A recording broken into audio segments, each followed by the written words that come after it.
Hello, this is Dr. Adam J. Bach. In this brief audio presentation, we're going to discuss an entrepreneurial mindset. We'll talk about a mindset generally, and then a specific example of a growth mindset, recognizing what the concept is and some cautions about it. We'll then focus in on an entrepreneurial mindset, as well as identifying specific entrepreneurial habits. So a mindset is a set of attitudes. One useful way of thinking about this is a baseline thinking process that a person relies on. In other words, it's how you approach your thinking. What's really important to recognize is that mindsets can be changed or altered. Yes, we tend to be relatively static in our mindset, but that doesn't mean they're set in stone. One relatively recent perspective on mindset, which was developed extensively by Carol Dweck, is the idea of a growth mindset as compared to a fixed mindset. And this is a really interesting perspective, which then links into an entrepreneurial mindset. Your textbook talks about it in a little more detail, which is useful. I want to emphasize just a couple of things about it. The idea of a growth mindset is that you approach life as a learning experience rather than as a set of definitive problems to be solved. So in other words, we recognize that there's a lot of uncertainty, that the way that we addressed things in the past might not be the way we address them in the future, and it presumes that the mind is flexible and adaptable and develops through this exploratory process. This is a very powerful way of thinking about learning in general and the choices and actions that we undertake. And it can be very helpful for people to get them to recognize opportunities for learning and for growth and for empathy and so on. At the same time, although the textbook really does tend to encourage the idea of utilizing a growth mindset, there are some cautions about this. It's a fascinating framework, but it is still controversial. So there are detractors to the idea of a growth mindset.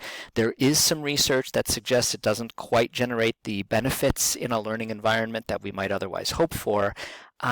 So from my perspective, I think it's helpful to recognize the value of being open to learning and multiple modalities for learning, but also recognizing the value of more structured approaches.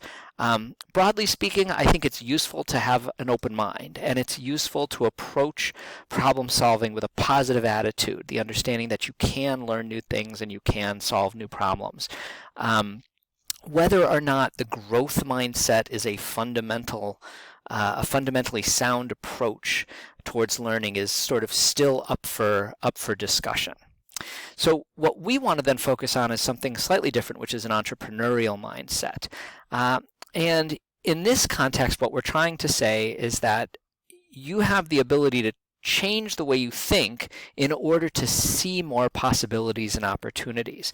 So an entrepreneurial mindset can help you be more observant, help you take action, and get organized specifically under uncertain conditions, which is really the hallmark of entrepreneurial action, when we don't know for certain what's going to happen, and some of the things that might happen, we can't calculate the probabilities or risks around. They're just fundamentally unknowable. An entrepreneurial mindset uses multiple cognitive strategies. It's not reliant on any one definitive cognitive approach.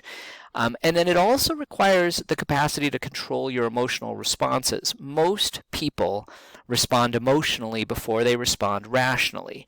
And while emotional response is important and we want to recognize it and where possible leverage it, we need to recognize as well that that emotional response may not be tied to data and may not be reflective of what's really happening in the broader context.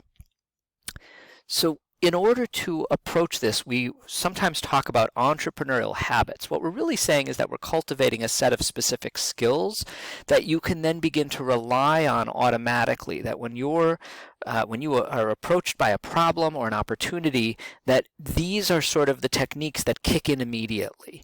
And the three that the book focuses on are self-leadership, creativity, and improvisation. And I'll talk just a little bit about each one. Self-leadership has a series of strategies that enable people to take control of situations, not to wait for someone else to make decisions for them.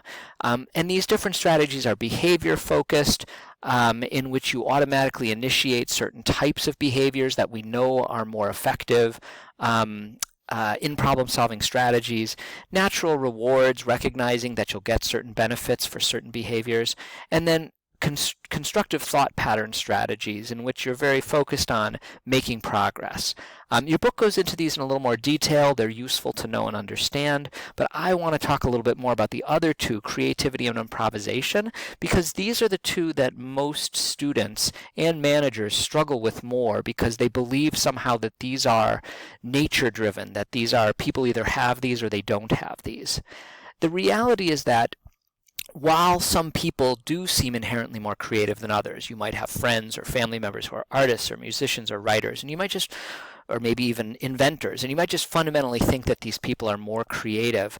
The reality is that we often overlook their thousands of hours of practice. If you're interested in some interesting popular media about this, you could read Outliers by Malcolm Gladwell. It tells all sorts of interesting stories about athletes and artists who basically invested tens of thousands of hours in achieving the accomplishments that we then admire so much. The reality is that most innovations don't emerge from eureka, aha kinds of moments. They do come from a foundation of skill and knowledge and a practice for generating innovations. To recognize this, we need to know that most of our schoolwork and training tends to limit our creative practice because it focuses on defined processes and outcomes, whether that's algebra or whether it's marketing. We're trained from an early age to focus on very linear processes with very definitive outcomes. And those are valuable, incredibly, incredibly valuable. But if we try to apply the same sort of thinking modes into creative situations, we're likely to be frustrated or unsuccessful. Entrepreneurial creativity is a skill that can be practiced and sharpened, especially in the context of identifying and exploring opportunities. Your book talks about a variety of creative strategies that can be employed, everything from sophisticated brainstorming towards collaborative work. And so it's important to recognize that creativity is something that can be developed over time, and it's very, very valuable in entrepreneurial contexts. There are many factors that limit creativity: fear, discomfort with chaos and uncertainty. We're trained to judge. You've heard the expression, it's easier to destroy than create. It's easier to criticize than to be creative. We often dislike incubating ideas. We just want an answer. Sometimes there's a perceived lack of challenge, like it's just not fun to try to do this. And in some cases we have trouble distinguishing reality from fantasy.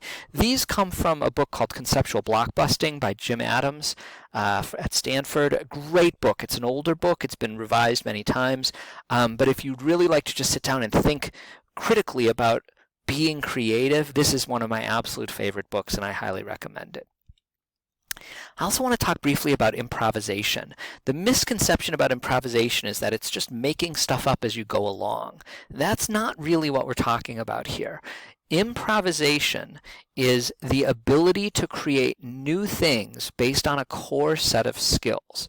So it's not just for actors or musicians. There's usually no such thing as just being completely wrong. We go through this process without questioning or rejecting things out of hand, and recognizing that we do better when we're collaborative and working in a group, and in being spontaneous and imaginative. But it is based on a set of underlying knowledge and skills. And if you have any doubt about this at all, then what you should do is listen to some improvisational jazz, in particular Charlie Parker or John Coltrane.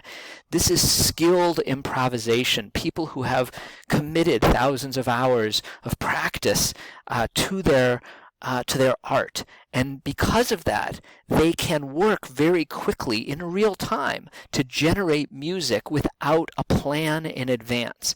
And there is now research showing that entrepreneurs do this as well, that they make it up as they go based on these underlying knowledges and capabilities that they've developed over time.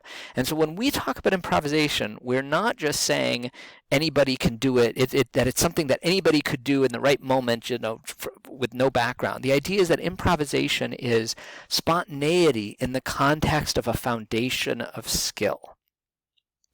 So this is fundamentally what we mean when we talk about an entrepreneurial mindset, these kinds of strategies and capabilities. And the one last piece that's really worth mentioning is the concept of self-efficacy. And this is a well-established construct that we know is directly linked to entrepreneurial behavior. People who believe they're entrepreneurial are more likely to take entrepreneurial action, and that people who believe they have the competence to be successful are the ones who are more likely to achieve entrepreneurial goals. So the upshot of all of this is that if you think you're entrepreneurial, then you probably are. And on the other hand, if you start from the assumption that you're not entrepreneurial, then you probably won't be.